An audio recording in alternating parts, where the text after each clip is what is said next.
Hello everyone, welcome to Tutoriaholic. I am Rashmi Chaudhary.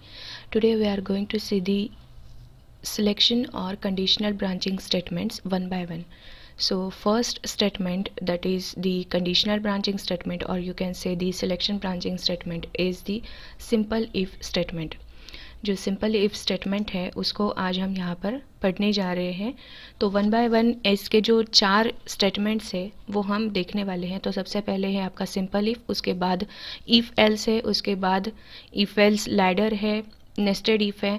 तो ये सारे जो है वो हम वन बाय वन पढ़ने वाले हैं। तो आज के वीडियो में हम यहाँ पर देखने वाले हैं सिंपल इफ़ स्टेटमेंट। ये क्या होता है, कैसे होता है, इसका सिंटैक्स क्या होता है और इसका वर्किंग कैसे होता है, इसका यूज़ क्यों किया जाता है, ये हम आज के इस वीडियो में कम्प्लीटली अंडरस्टैंड करने वाले हैं। ओके, सो स्टार्ट करते हैं।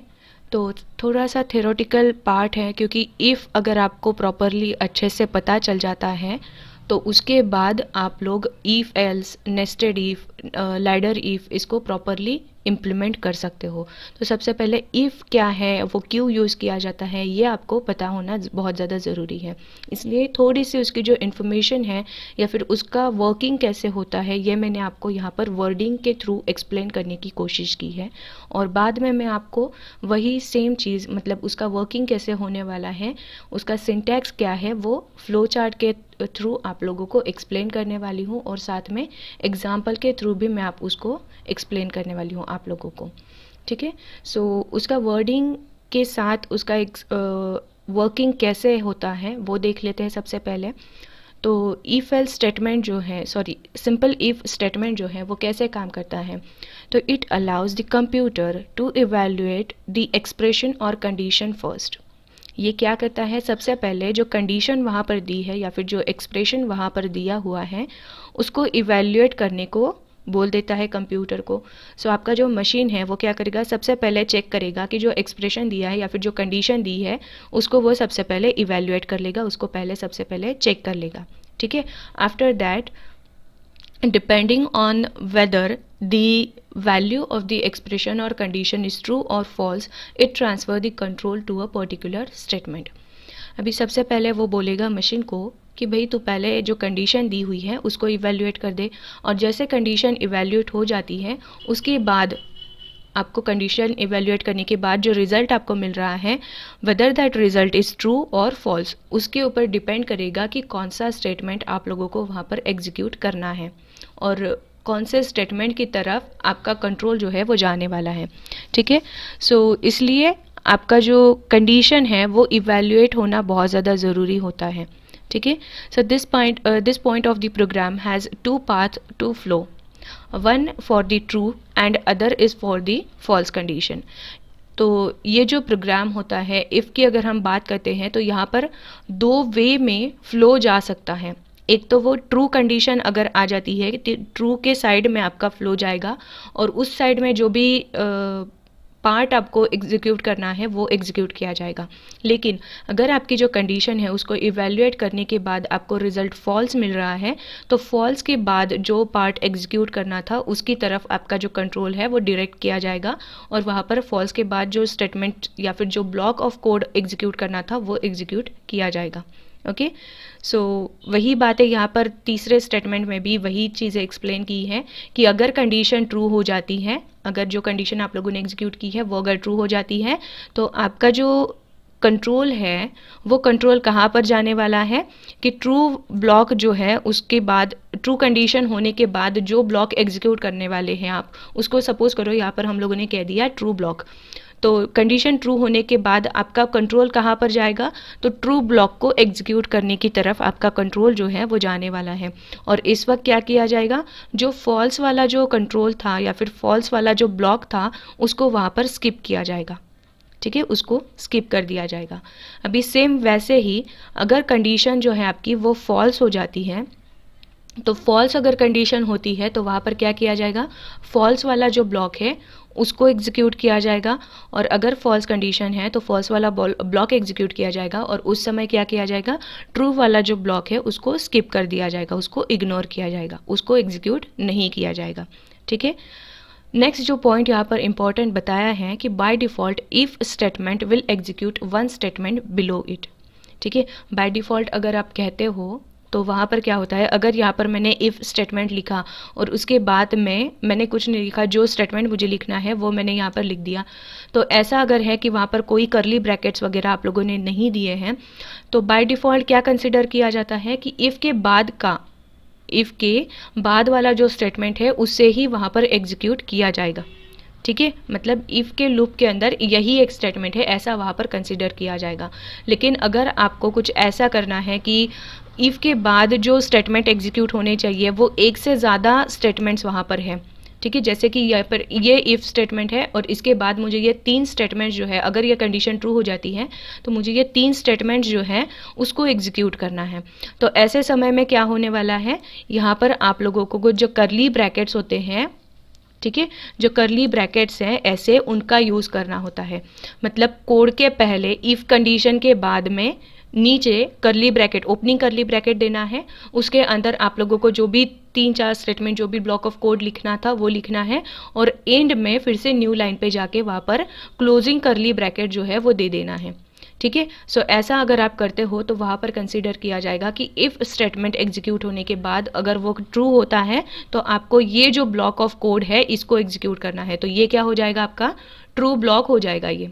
ठीक है, ओके, सो यहाँ पर इसका वर्किंग जो है वो एक्सप्लेन कर दिया है। अभी हम सिंटैक्स क्या है इफ़ स्टेटमेंट का वो देख लेते हैं।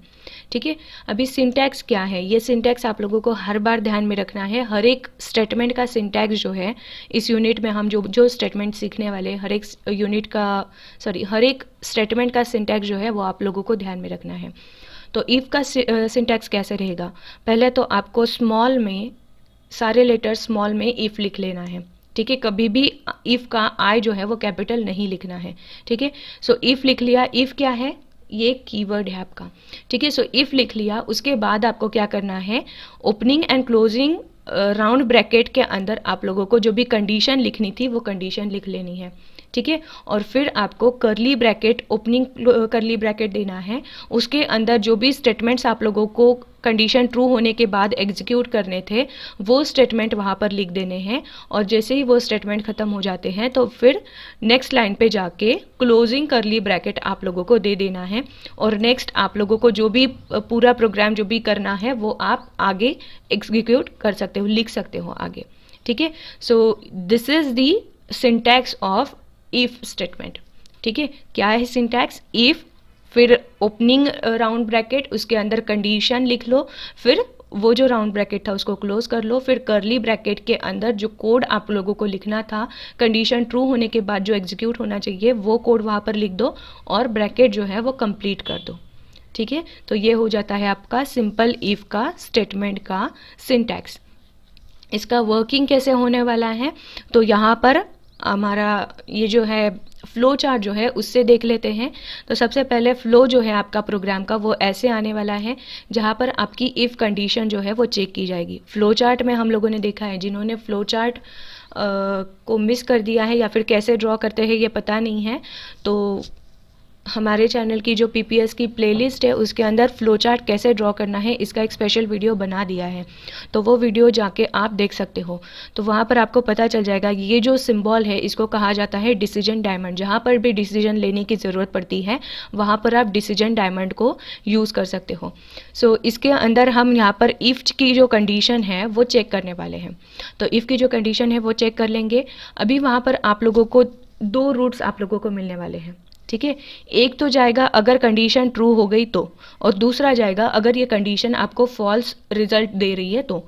ठीक है, सो यहाँ पर ट्रू रिजल्ट दे रही है तो इसके लिए मैं यहाँ पर ग्रीन कलर जो है वो यूज़ कर रही हूँ। ठीक है, सो अगर आपकी जो इफ़ की कंडीशन है वो आपको दे रहा है, ट्रू रिजल्ट दे रहा है, तो उस वक्त क्या करोगे आप, इफ़ की जो बॉडी है उसको एग्जीक्यूट करोगे। अभी इफ़ की बॉडी कौन सी हो जाएगी, इफ़ की कंडीशन अगर ट्रू है, ये कंडीशन अगर ट्रू है तो इफ़ की जो बॉडी है, मतलब ये जो ब्रैकेट्स, करली ब्रैकेट्स के अंदर जो कुछ भी कोड आप लोगों ने लिखा है इसको हम कहेंगे बॉडी ऑफ इफ लूप। ठीक है, इफ लूप की बॉडी हम इसे कहने वाले हैं। तो अगर आपकी कंडीशन ट्रू हो जाती है तो आपका ये जो लूप, ये जो स्टेटमेंट है, ब्लॉक ऑफ स्टेटमेंट है, वो एग्जीक्यूट किया जाएगा वहाँ पर। ठीक है, और फिर नेक्स्ट जो स्टेटमेंट रहेंगे आपके प्रोग्राम के, ये एग्जीक्यूट होने के बाद बाकी प्रोग्राम के तो और स्टेटमेंट तो होने ही वाले हैं उस प्रोग्राम के अंदर, तो वो एग्जीक्यूट किए जाएंगे सिक्वेंशियली। ठीक है। लेकिन अभी कंसीडर करो, मैं यहाँ पर रेड कलर यूज़ कर रही हूँ अभी, ठीक है। अभी कंसीडर करो कि इफ़ की जो कंडीशन है वो आपको रिजल्ट दे रही है फॉल्स। अगर आप लोगों को यहाँ पर फॉल्स रिजल्ट मिल रहा है तो आप क्या करोगे, वो जो बॉडी ऑफ इफ था उसको स्किप कर दोगे और वहाँ पर से आप डायरेक्टली कहाँ पर चले जाओगे, जो नेक्स्ट स्टेटमेंट प्रोग्राम के आप एग्जीक्यूट करने वाले थे उनकी ओर आप चले जाओगे। मतलब जैसे कि यहाँ पर अगर हम कंसिडर कर रहे हैं कि इफ़ की कंडीशन हम लोगों ने यहाँ पर चेक कर ली और वो कंडीशन अगर आपकी हो रही है फॉल्स, ठीक है, वो कंडीशन अगर आप लोगों की हो रही है फॉल्स, तो यहाँ से आपका जो कंट्रोल है वह सीधा कहाँ पर चला जाएगा, इफ़ के बॉडी के बाद में जहाँ पर इफ़ का बॉडी कंप्लीट हो रहा है उसके आगे जो भी स्टेटमेंट है उनको वो एग्जीक्यूट करने लग जाएगा। तो मतलब यहाँ पर क्या कर लिया, अगर कंडीशन फॉल्स हो रही है तो ये जो इफ़ की बॉडी है इसको यहाँ पर क्या कर दिया गया, स्किप कर दिया गया। उसको क्या किया, स्किप किया, उसको एग्जीक्यूट नहीं किया, डायरेक्टली इफ़ की कंडीशन फॉल्स होते ही जंप कहाँ पर कर लिया है, यहाँ पर इफ़ की कंडीशन, इफ़ की बॉडी जहाँ पर ख़त्म हो रही है उसके आगे वाले जो स्टेटमेंट है वो एग्जीक्यूट किए जाएंगे फिर वहाँ पर, ठीक है। तो statement below the if body जो है वो एग्जीक्यूट वहाँ पर किए जाएंगे। आई होप जो सिंटैक्स है आप लोगों को वो भी क्लियर हो चुका होगा और फ्लो कैसे जा रहा है इफ़ स्टेटमेंट का वो भी आप लोगों को पता चल गया होगा। एक बार फिर से शॉर्ट में आप लोगों को रिपीट कर देती हूँ। इफ़ की कंडीशन चेक की जाएगी, अगर इफ़ की कंडीशन ट्रू होती है तो बॉडी ऑफ इफ़ लूप जो है वो एग्जीक्यूट किया जाएगा। अगर हम सिंटैक्स के अंदर देखते हैं तो ये इफ़ की कंडीशन है, ये अगर ट्रू हो जाती है तो बॉडी ऑफ इफ़ लूप कौन सा रहेगा, ये कर्ली ब्रैकेट्स के अंदर जो कुछ भी है वो, ठीक है। तो वो एग्जीक्यूट किया जाएगा अगर इफ़ की कंडीशन ट्रू होती है तो, और अगर इफ़ की कंडीशन फॉल्स हो जाती है तो बॉडी ऑफ इफ़ लूप जो है वो स्किप किया जाएगा, उसको एग्जीक्यूट नहीं किया जाएगा और कंट्रोल जो है वो सीधा इफ़ की कंडीशन खत्म होने के बाद जो भी स्टेटमेंट दिए हुए हैं प्रोग्राम के अंदर एग्जीक्यूट होने के लिए वहाँ पर चला जाएगा और उनको एग्जीक्यूट करने लग जाएगा। मतलब अगर सिंटैक्स में हम देखते हैं तो इफ़ की कंडीशन अगर आप लोगों की फॉल्स हो जाती है तो आपका जो कंट्रोल है वो सीधा सीधा कहाँ पर जाएगा, जहाँ पर इफ़ का लूप जो है वो ख़त्म होता है, ये ब्रैकेट के ऊपर आपका इफ़ का लूप जो है ख़त्म होता है, तो वहाँ उसके आगे जो भी स्टेटमेंट है उसको वो एग्जीक्यूट करने लग जाएगा, ठीक है। अभी ये हो गया आपका मल्टीपल लूप, अगर मल्टीपल लाइंस वाला अगर इफ स्टेटमेंट है तो ऐसा रहेगा, ठीक है। मैंने आपको बताया कि सिंगल लाइन वाला भी इफ स्टेटमेंट जो है वो हो सकता है, बस वहाँ पर क्या करना है, बाय डिफ़ॉल्ट उसके आगे की जो एक ही लाइन होगी उसको वो कंसिडर करेगा।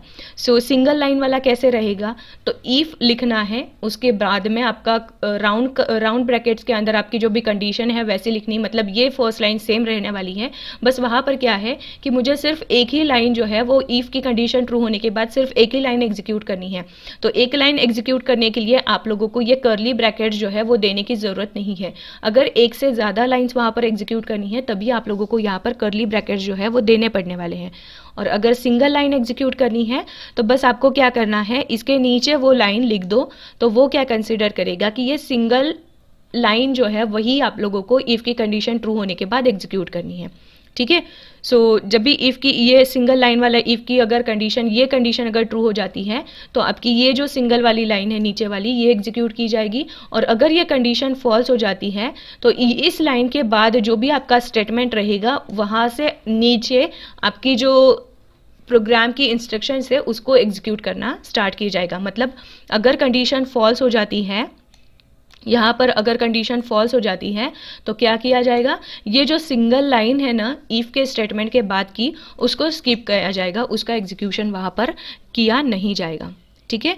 सो यहाँ पर आपका सिंटैक्स और जो फ्लो चार्ट था वो आपका कंप्लीट हो चुका है। अभी नेक्स्ट हम क्या देखने वाले हैं, इफ़ स्टेटमेंट को प्रोग्राम के अंदर कैसे लिखना है, ठीक है।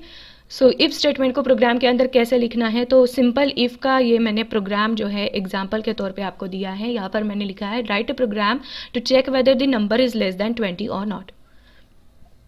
जो भी प्रोग्राम है वो क्या, किस चीज़ का प्रोग्राम आपको लिखना है कि एक नंबर आपको दिया हुआ है, वो नंबर 20 से छोटा है या नहीं, बस इतना ही आपको चेक करना है।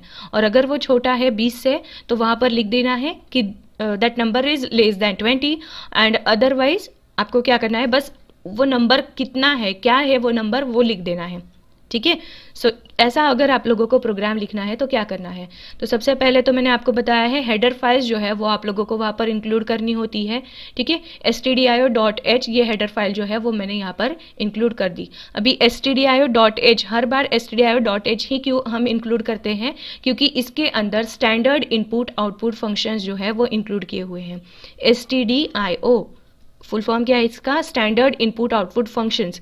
ठीक है, so standard input output functions जो है वो इसके अंदर इंक्लूड किए हुए हैं, जो कि हम प्रिंटफ स्कैनफ जो है हमारे वो क्या है, स्टैंडर्ड इनपुट आउटपुट फंक्शन है। तो ऐसे जो इनपुट आउटपुट फंक्शंस है और भी है, तो ये सारे आपके stdio.h के अंदर इंक्लूड किए हुए हैं।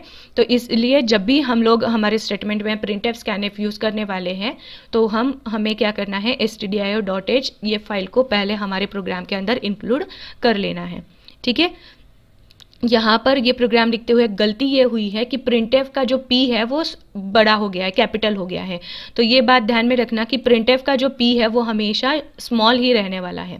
ठीक है, ये जो p है ये हमेशा स्मॉल ही रहेगा। ठीक है, ये गलती हो गई है मुझसे। सो नेक्स्ट हम क्या करने वाले हैं, इंट मेन।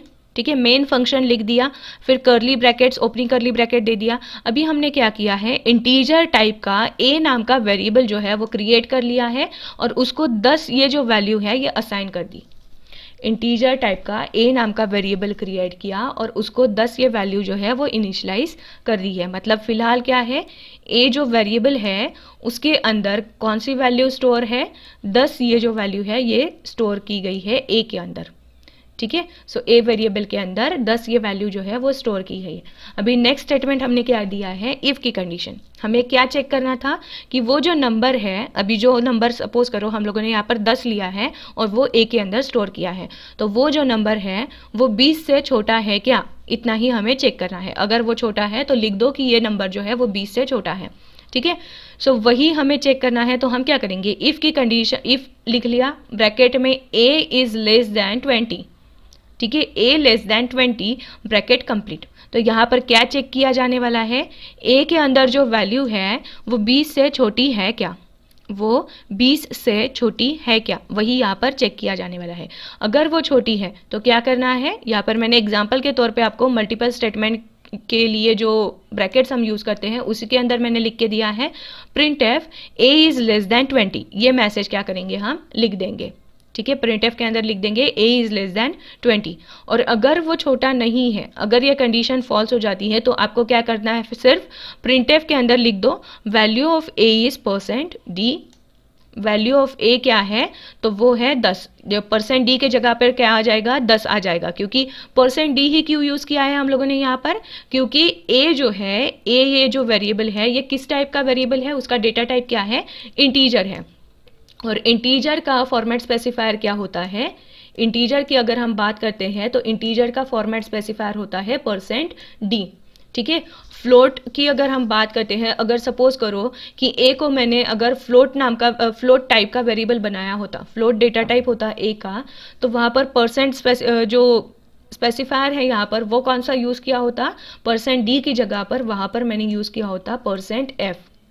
ठीक है, क्या यूज़ किया होता, %f। और अगर a जो वेरिएबल है वो अगर हमारा कैरेक्टर डेटा टाइप का होता, कैरेक्टर टाइप का होता, तो वहाँ पर कौन सा आइडेंटिफायर मैंने यूज़ किया होता, तो %c मैंने वहाँ पर यूज़ किया होता। ठीक है, %c जो है वो मैंने वहाँ पर यूज़ किया होता। तो %c, %d, %f क्यों यूज़ किया जाता है कि उस वेरिएबल की जो वैल्यू है वो अगर आप लोगों को प्रिंट करनी है तो वहाँ पर आप रिस्पेक्टिव जो भी आपका डेटा टाइप है उस हिसाब से आप वहाँ पर फॉर्मेट स्पेसिफायर जो है वो यूज़ करोगे, और ब्रैकेट ये डबल कोट कंप्लीट होने के बाद कॉमा देके जो वेरिएबल की वैल्यू आपको वहाँ पर प्रिंट करनी थी उस वेरिएबल का नाम वहाँ पर लिख दोगे। ठीक है, सो ये हो जाता है आपका प्रिंटफ स्टेटमेंट।